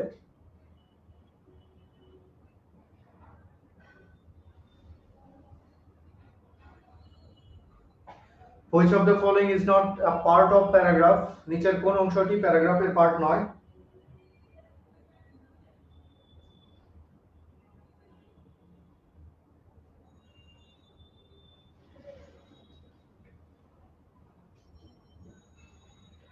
আমরা একটু আমাদের পরীক্ষায় যেহেতু প্যারাগ্রাফিং এবং লেটার প্যারাগ্রাফিং এরও কিছু প্রশ্ন পরীক্ষায় আসতে পারে, সেটা আমরা একটু জেনে রাখবো। একটা প্যারাগ্রাফের মধ্যে প্রথম যে সেন্টেন্সটা থাকে সেই সেন্টেন্সটাকে বলা হয় টপিক সেন্টেন্স। প্যারাগ্রাফের প্রথম যে সেন্টেন্সটা থাকে সেই সেন্টেন্সটাকে আমরা বলি টপিক সেন্টেন্স। প্যারাগ্রাফের প্রথম যে সেন্টেন্সটা থাকে সেই সেন্টেন্সটাকে আমরা বলি টপিক সেন্টেন্স। এন্ড দেন প্যারাগ্রাফের পরবর্তী যে লাইনগুলো থাকে সেই লাইনগুলোকে আমরা বলি সাপোর্টিং সেন্টেন্স বা বডি সেন্টেন্স। বডি সেন্টেন্স বলি অথবা আমরা সেটাকে সাপোর্টিং সেন্টেন্স বলি, সাপোর্টিং অথবা বডি সেন্টেন্স। এন্ড দেন প্যারাগ্রাফের শেষ যে সেন্টেন্সটা থাকে সেটাকে আমরা বলি কনক্লুডিং সেন্টেন্স। কনক্লুডিং সেন্টেন্স তার মানে একটা প্যারাগ্রাফের তিনটা পার্ট থাকে। একটা হচ্ছে টপিক সেন্টেন্স লিখতে হয়, তারপরে যে সেন্টেন্সগুলো থাকে সেই সেন্টেন্সগুলো দিয়ে আমরা কি করি, সেই সেন্টেন্সগুলো দিয়ে আমি টপিক সেন্টেন্সটাকে সাপোর্ট করি। আবার শেষে আমি কি করি, ওই প্যারাগ্রাফের একটা সারাংশ একটা কি করি, কনক্লুড করি, ওই সেন্টেন্স ওই প্যারাগ্রাফকে কনক্লুড করি। So there are three parts in a paragraph. Number 1 topic sentence, number 2 supporting sentence অথবা body sentence, and then concluding sentence.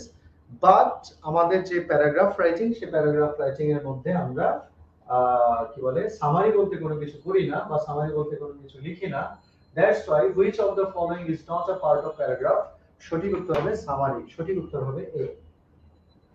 সঠিক উত্তর A। 63 সঠিক উত্তর A বা ক summary. Which of the following is not a part of the paragraph? The correct option is summary. এটা তো সবাই জানেন, কেউ যদি না জানেন তাহলে এখনই জেনে নেন। CV মানে কি? What does CV stands for? CV stands for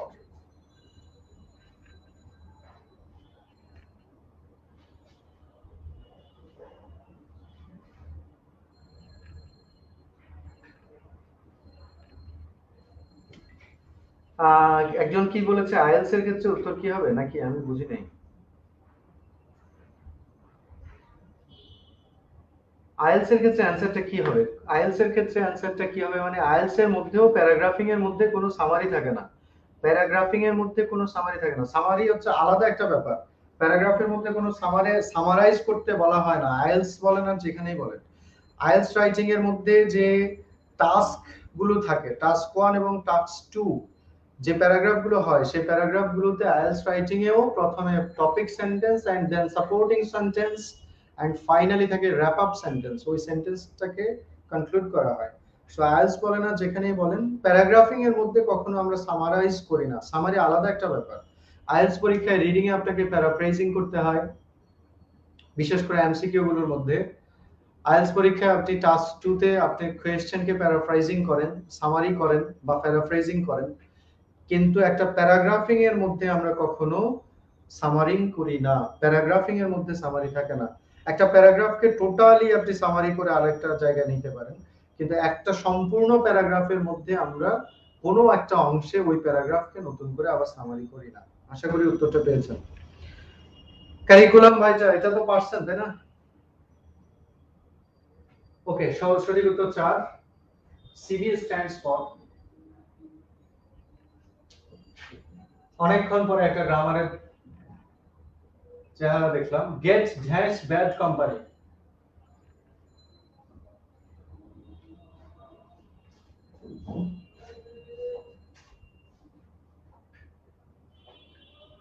gate dash bad company, এটা সবাই জানেন। এটা একটা মোটামুটি কমন ফ্রেজ বা কমন ইডিয়ম। সেটা হচ্ছে get rid of. Get rid of মুক্ত হওয়া, মুক্ত হওয়া বা মুক্তি পাওয়া। গেট রিড অফ মুক্ত হওয়া বা মুক্তি পাওয়াকে আমরা এক কথায় বলি get rid of. So get rid of bad company. খারাপ সঙ্গ থেকে দূরে থাকো, মুক্ত থাকো, খারাপ সঙ্গকে দূরে রাখো বা খারাপ সঙ্গের কাছাকাছি যেও না। Get rid of. এটা মোটামুটি সবাই জানে, কারণ এটা আমরা ছোটবেলায় অনেক পড়েছি, get rid of.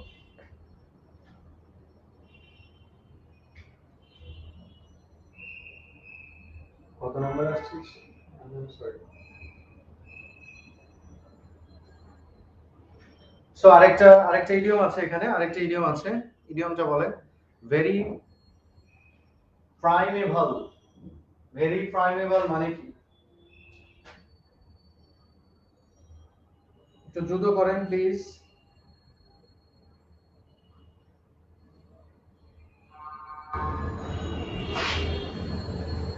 Primate, ancient. প্রাইমেবল মানে আদিমকাল, প্রাচীনকাল, প্রাচীন। প্রাইমেট থেকে প্রাইমেবল এসেছে, একদম শুরুতে বা একদম আদি। সো ভেরি প্রাইমেবল শব্দটার অর্থ হচ্ছে ভেরি অ্যানসিয়েন্ট, খুবই প্রাচীন। ভেরি প্রাইমেবল শব্দটার অর্থ, ফ্রেজটার অর্থ হচ্ছে ভেরি অ্যানসিয়েন্ট, খুবই প্রাচীন। টর্মেন্টর শব্দটা কি? টর্মেন্টর শব্দটা কি নাউন নাকি অ্যাডজেক্টিভ নাকি ভার্ব নাকি adverb? টর্মেন্টর।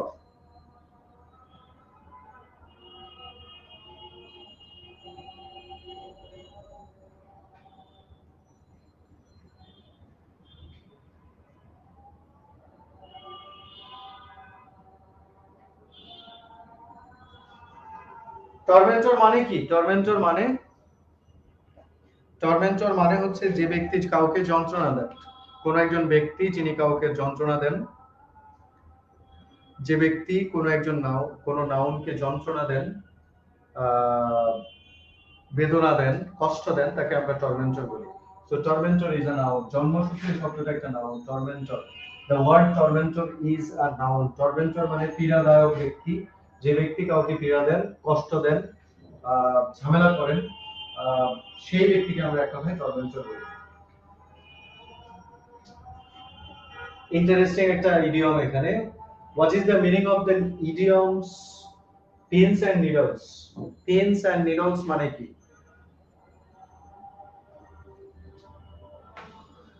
Pins and needles. What is the meaning of the idiom pins and needles? Uncomfortable feeling in a part of the body, part of a tailor's swing meet, uncomfortable swing new shoes, wearing new shoes, part of a electrician's toolkit. সঠিক উত্তর কি? Pins and needles. আচ্ছা আপনারা বলেন, পায়ে ঝিঝি ধরে না আপনাদের? পায়ে কখনো ঝিঝি ধরেছে আপনাদের? পায়ে পায়ে ঝিঝি ধরলে কি হয়? পায়ের মধ্যে সুই সুই হয় না? পায়ে যখন ঝিঝি ধরে তখন পায়ের মধ্যে সুইয়ের মতো কিছু একটা লাগে কিনা? আপনার যখন পায়ে ঝিঝি ধরে, হাতে ঝিঝি ধরে, তখন কি হয়? সুইয়ের মতো কিছু লাগে। সো পিনস এন্ড নিডলস মানে হচ্ছে ফিলিং। পিনস এন্ড নিডলস মানে হচ্ছে ঝিঝি করা, পায়ে ঝিঝি করা, হাতে ঝিঝি করা, বা কোথাও আনকমফোর্টেবল ফিলিং হওয়া। ওকে, সো সঠিক উত্তর uncomfortable feeling in a part of the body. শরীরের কোনো একটা অংশে যদি আপনি অস্বস্তি বোধ করেন, সেটাকে আমরা বলি ফিলিং পিনস এন্ড নিডলস, বা কোথাও ঝিঝি ধরা অর্থে আমরা পিনস এন্ড নিডলস ব্যবহার করতে পারি। পরের কোয়েশ্চেন সহজ আছে, এটা বলেন Farhana speaks English fluently, she knows French. Farhana speaks English fluently, she knows French. Farhana English বলতে পারে ফ্লুয়েন্টলি, অনর্গলভাবে ফারহানা ইংলিশ বলতে পারে।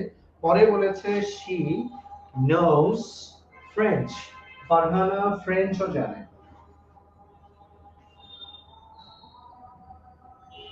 অলদো, অলদো কখন লেখেন? অলদো তো ব্যতিক্রমী, যখন দুইটা বিষয়কে আমরা যুক্ত করি তখন আমরা অলদো লিখি, তাই না? দো he is poor, he is honest, তাই না?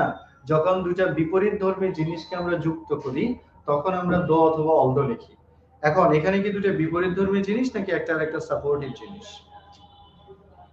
আমি আপনাদেরকে একটা কথা বলি, যখন আপনি অ্যাডিশনাল তথ্য দেন, সাপোর্টিভ দেন, যখন আপনি সাপোর্টিভ কোনো কিছু যুক্ত করেন, সাপোর্টিভ একটা আরেকটাকে সাপোর্ট করে, অর্থাৎ ভালো দিক হলে দুইটাই যদি ভালো দিক হয়, খারাপ দিক হলে যদি দুইটাই খারাপ দিক হয়, তখন আমরা সেটাকে বলি সাপোর্টিভ।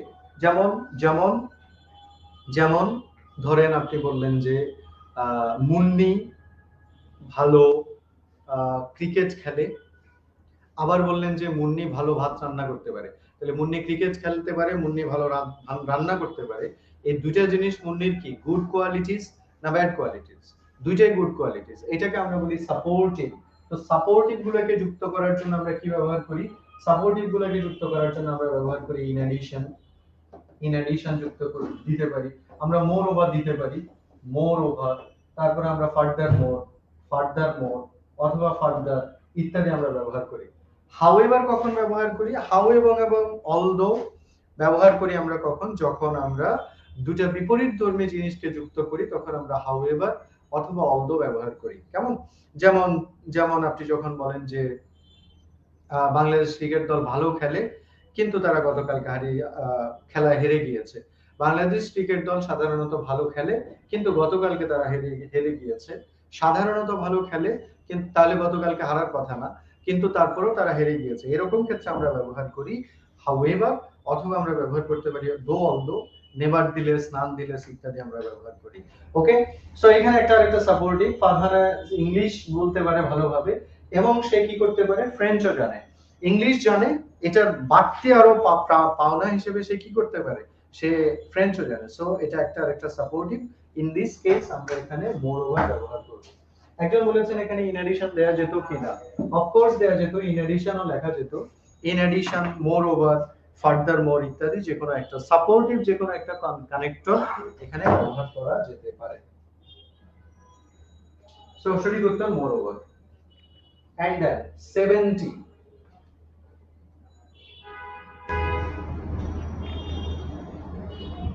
আর আছে কয়টা? কয়টা স্লাইড আছে? ও লিটারেচার আছে আরো।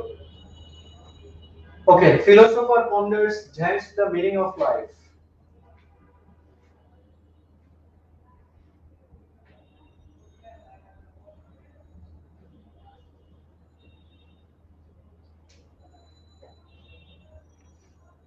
এটা বলেন পরেরটা 70 নাম্বার।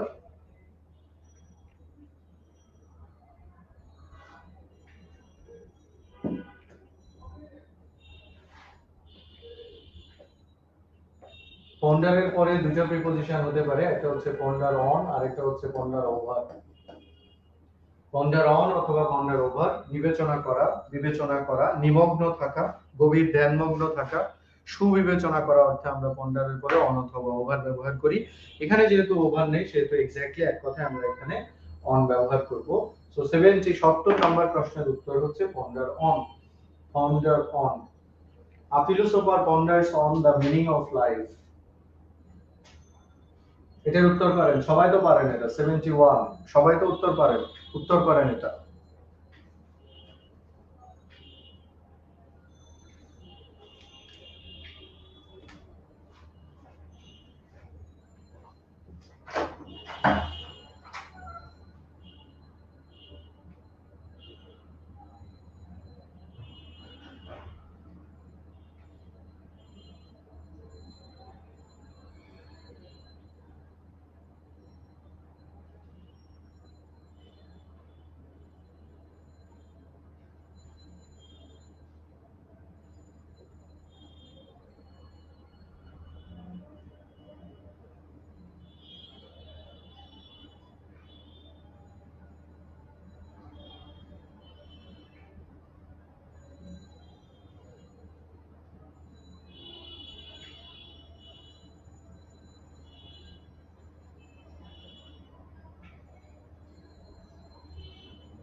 উত্তর দিচ্ছেন সবাই?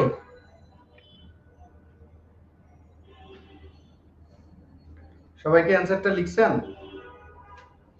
Famous Irish poet and dramatist, আয়ারল্যান্ডের কবি ছিলেন কে? Poet and dramatist.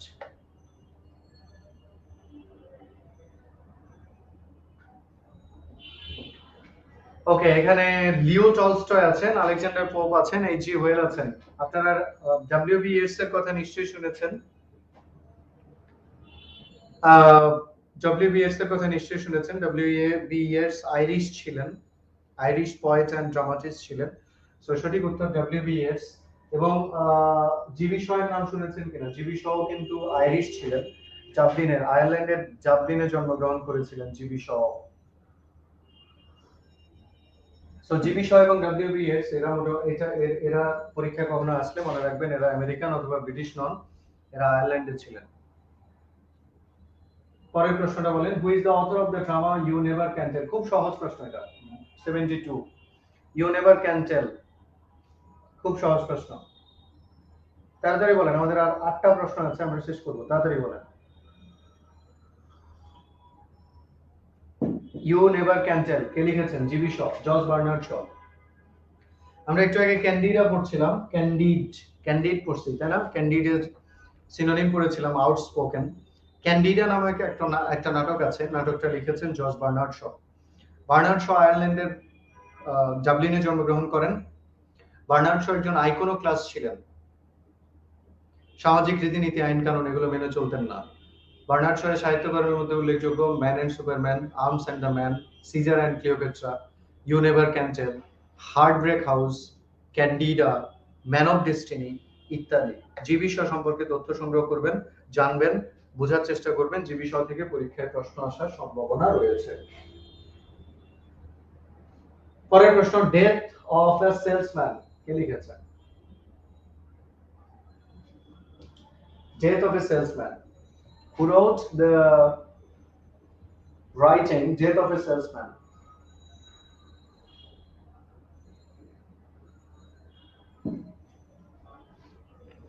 Good, very good. Arthur Miller. Death of a Salesman লিখেছেন আর্থার মিলার। আর্থার মিলার মুখস্থ করে ফেলেন, Death of a Salesman, একজন সেলসম্যানের মৃত্যু। সেলসম্যানের মৃত্যু, এই সাহিত্যকর্মটা আর্থার মিলারের। আর্থার মিলার লিখেছেন Death of a Salesman। পরের প্রশ্ন, Lord of the Flies is written by, Lord of the Flies কে লিখেছেন? সহজ প্রশ্ন এটাও। Lord of the Flies, Lord of the Flies,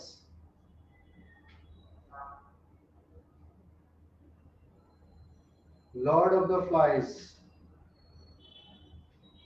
কার লেখা? Lord of the flies.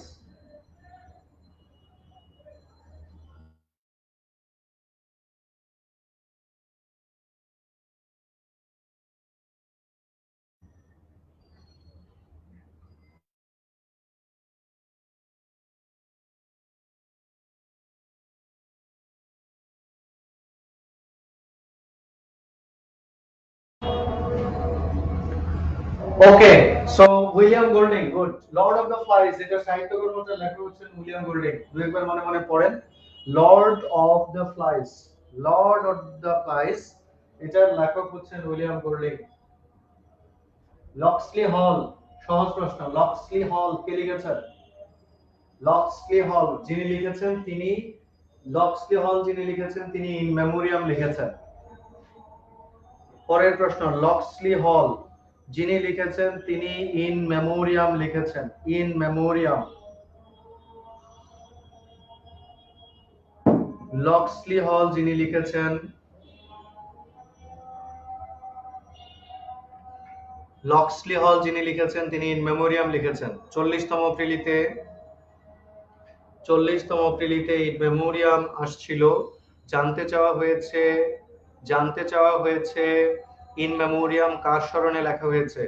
Alfred টেনিসনের in মেমোরিয়াম একটা এলিজি ছিল, এবং আর্থার হেনরি হেলাম, তার বন্ধু আর্থার হেনরি হেলামের মৃত্যুতে লক্সলি হলও তিনি লিখেছেন।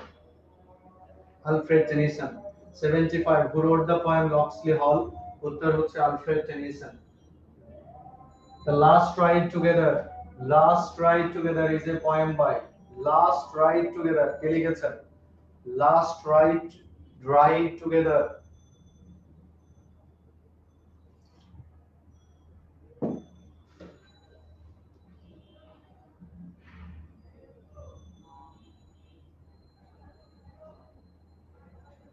Maybe the child is only working for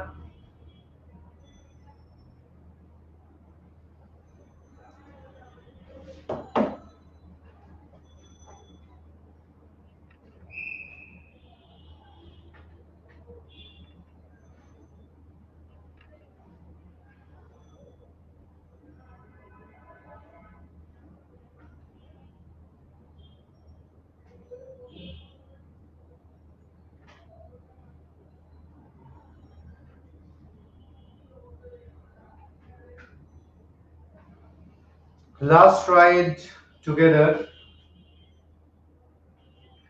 Robert Browning dramatic monologue লেখার জন্য বিখ্যাত ছিলেন। রবার্ট ব্রাউনিং ড্রামাটিক মনোলগ হচ্ছে এক ধরনের পয়েম যেখানে ন্যারেটর এবং স্পিকার ন্যারেটর এবং listener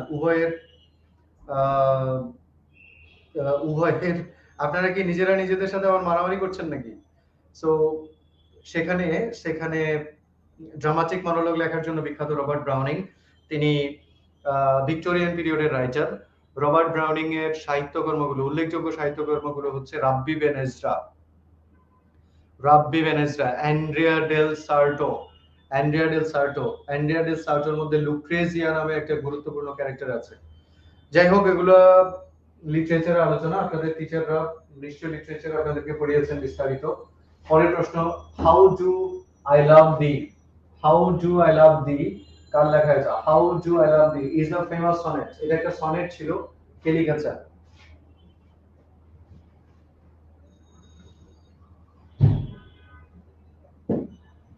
how do I love thee, এই ফেমাস সনেটটা কার?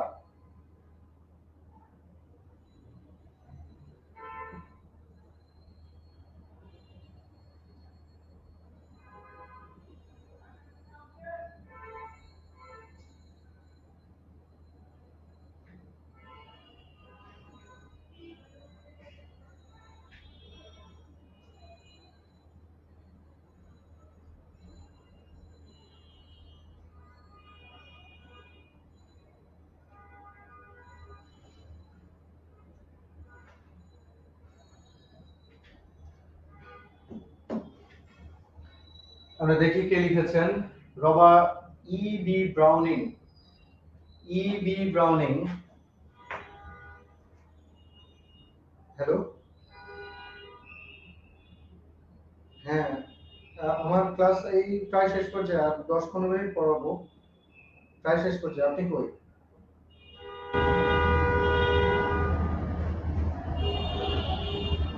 ওকে, হ্যাঁ হ্যাঁ, আসেন আসেন, তাড়াতাড়ি আসেন।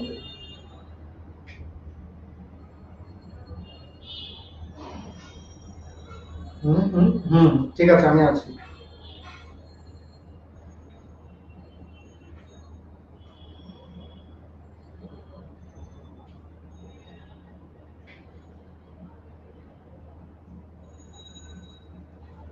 ওকে, so how do I love thee, এটা এটা এটা লেখক, এটা এটার লেখক হচ্ছে কে? সাকিব হাসান, ইংলিশের বস জোসেফ নাজাত কালাম। আচ্ছা, ইংলিশের বস সেটা পরে। আহ, আমরা এই প্রশ্নের উত্তর, how do I love thee, এটার উত্তর হচ্ছে E B Browning. E B বলতে এলিজাবেথ ব্যারেট, ই বলতে এলিজাবেথ, বি মানে ব্যারেট, এলিজাবেথ ব্যারেট ব্রাউনিং। এটা আনকমন নাম, আনকমন হলেও পরীক্ষা আসার জন্য important. How do I love thee, এটার লেখক হচ্ছেন E B Browning, Elizabeth Barrett Browning. এটা একটা চমৎকার লিরিক পয়েম। এটা একটা চমৎকার লিরিক পয়েম। এটা বলেন, because I could not stop for death.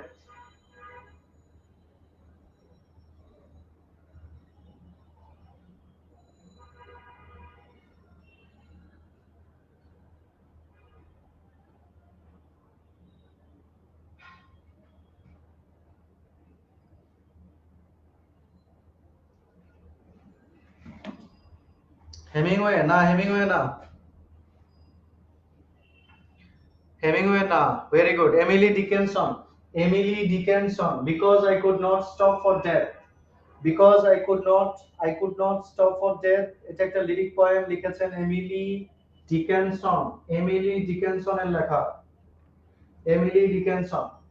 Who wrote the poem Fern Hill? Fern Hill পরীক্ষা আসছে। ফার্ন হিল জানার কথা সবার। ফার্ন হিল কার লেখা? Fern Hill. Who wrote the poem Fern Hill? Who wrote Fern Hill? তাড়াতাড়ি answer করেন।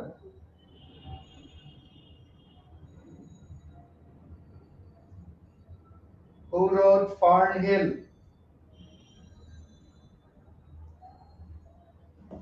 বলতে পারেন নাই? Good, very good. Dylan Thomas. Dylan Thomas. Who wrote the poem Fern Hill? Fern Hill লিখেছেন জেইলান থমাস। 2 নম্বর প্রশ্নের উত্তর। And finally, the Scarlet Letter. Scarlet Letter কার লেখা? এটা একটা হিস্টোরিক্যাল নভেল ছিল। Scarlet Letter।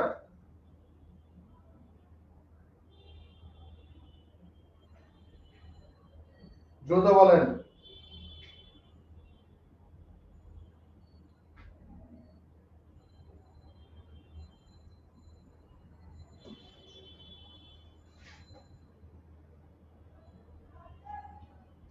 Nathaniel Hawthorne. Nathaniel Hawthorne লিখেছেন the Scarlet Letter. Okay, so এই ছিল আমাদের 80টা প্রশ্নের উত্তর। 80টা প্রশ্নের উত্তর, 80টা প্রশ্নের সলিউশন ছিল এটা। আমরা এখন আপনাদেরকে লিটারেচারের কিছু কথা বলতে বলেছেন, সেটা বলবো। তার আগে আপনারা বলেন, আপনাদের কোনো প্রশ্ন আছে? আমরা যে আজকে 80টা প্রশ্ন করলাম আজকে পর্যন্ত, আজকে এবং কালকে, এটা নিয়ে কোনো প্রশ্ন আছে? সম্ভবত এইটাই আপনাদের সাথে আমার শেষ দেখা। বিসিএস পরীক্ষা তো এ মাসে হবে, সো এই মাসে তো আর দেখা হওয়ার সুযোগ নেই। সম্ভবত এটাই শেষ দেখা আমাদের। সো কোনো প্রশ্ন থাকলে এই মুহূর্তে বলতে পারেন। আর লিটারেচারের ব্যাপারে কেউ কেউ সাজেশন বলেছেন। আসলে সাজেশন বলতে কিছু নেই। লিটারেচারে কিছু জায়গা থেকে প্রশ্ন হয় কমন, একেবারেই কমন। যেমন এলিজাবেথান পিরিয়ড থেকে। এগুলো পড়লেই কি হবে আশরাফ? এটা তো আসলে এগুলো পড়লে হবে কিনা এটা বলা যায় না, তবে এটা আপনার প্রিপারেশনের জন্য আপনাকে প্রিপেয়ার করতে সহযোগিতা করবে। সি প্ল্যান দিয়ে দিয়েছে, জি সি প্ল্যান দিয়ে দিয়েছে সম্ভবত আজকে বা কালকে, গতকালকে, আজকেই বোধহয়। লিটারেচারের জন্য যেমন এলিজাবেথান পিরিয়ডের কথা আমি বলি। এলিজাবেথান পিরিয়ডে আপনার উচিত উইলিয়াম শেক্সপিয়ার, তারপরে Christopher Marlowe, Thomas kid, Ben Jonson, এই জিনিসগুলো এলিজাবেথান পিরিয়ড থেকে আপনার পড়া উচিত। কেমন? আগে লিটারেচারটা বলি, তারপরে গ্রামারটা বলছি। এই জিনিসগুলো এলিজাবেথান পিরিয়ড থেকে পড়া উচিত। এরপরে এলিজাবেথান পিরিয়ডের পরে ধরেন আপনার এই যে জ্যাকোবিয়ান পিরিয়ডে মেটাফিজিক্যাল পয়েন্টগুলো পড়া উচিত। মেটাফিজিক্যাল পয়েন্টগুলো যেমন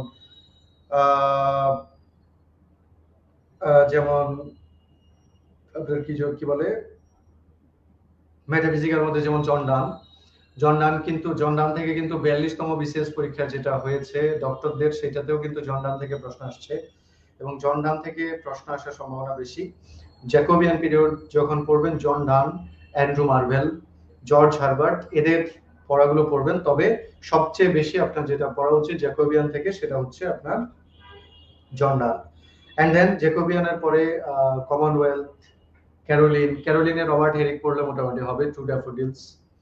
তারপরে নিউ ক্লাসিক্যাল পিরিয়ডে আপনার অবশ্যই জন মিল্টন পড়া উচিত।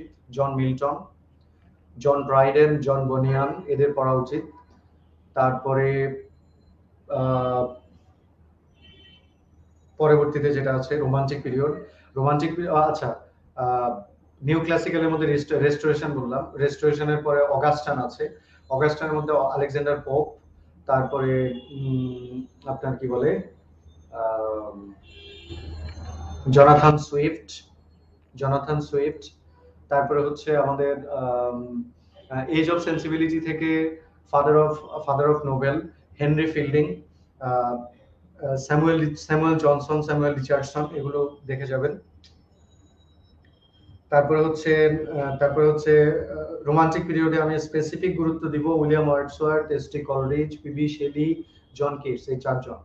William Wordsworth, ST. Coleridge, PB. Shelley, John Keats, এই চারটা যাতে কোনোভাবেই আপনার মিস না হয়, কেমন? এটা কোনোভাবেই যাতে মিস না হয়, ওকে? আচ্ছা, তারপরে হচ্ছে ভিক্টোরিয়ান পিরিয়ডে Tennyson, Charles Dickens, Thomas Hardy, কোনোভাবে যাতে রবার্ট ব্রাউনিং, এই চারজন কোনোভাবে যাতে মিস না হয়। মডার্ন এবং পোস্ট মডার্ন থেকে পরিচিত নামগুলো পড়লে মোটামুটি একটা ধারণা পাবেন, যেমন Ernest Hemingway, George Bernard Shaw, Henrik Ibsen, তারপরে ভার্জিনিয়া উলফ, তারপরে EM. Forster, APJ Abdul Kalam, তারপরে আপনার নীরজ সি চৌধুরী একজন আছেন, তারপরে O Henry, William Sydney Porter. হ্যাঁ, এইগুলো মোটামুটি পড়লে আপনার মোটামুটি একটা নাম্বার আশা করছি পাবেন। তবে লিটারেচার পরীক্ষার দিন উইলিয়াম ব্লেক কোন পিরিয়ড? উইলিয়াম ব্লেক রোমান্টিক পিরিয়ডের। আচ্ছা, পরীক্ষার দিন একটা কথা মাথায় রেখে পরীক্ষা যাবেন, হলে যাবেন, সেটা হচ্ছে লিটারেচারে 3-4টা প্রশ্ন পারবেন না, এটা মাথায় রেখে পরীক্ষার হলে যাবেন।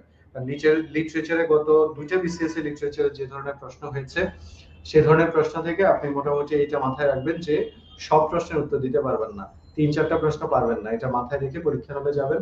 আমার ধারণা যারা জীবনে প্রথম লিটারেচার পড়েন তারা আউট অফ 15-এ মোটামুটি 8 বা 9 পেলে আমার মনে হয় যথেষ্ট নাম্বার আপনার জন্য, যারা জীবনে প্রথম পড়েছেন। আর যারা ছোটবেলা থেকে লিটারেচার পড়ছেন তাদের কথা ভিন্ন, তারা 12-13 হয়তো পাবেন, বা 13-14 পাওয়াটা টাফ হবে, 12 নাম্বার হয়তো পেতে পারেন, 12 বা 13 পেতে পারেন। সেই ক্ষেত্রে আমার একটা পরামর্শ হচ্ছে কনফিডেন্সের যে বইটা আছে, হ্যান্ডবুক অন ইংলিশ লিটারেচার যে বইটা আছে, ছোট বই, আপনারা জানেন, আপনারা পড়েছেন বোধহয় সবাই। কনফিডেন্সের যে বইটা, সেই বইটা যদি আপনাদের কাছে বাসায় থেকে থাকে, সেই বইটা যদি পড়েন, তাহলে আমার মনে হয় যে আরো 2-3 নাম্বার আপনি বাড়াতে পারবেন।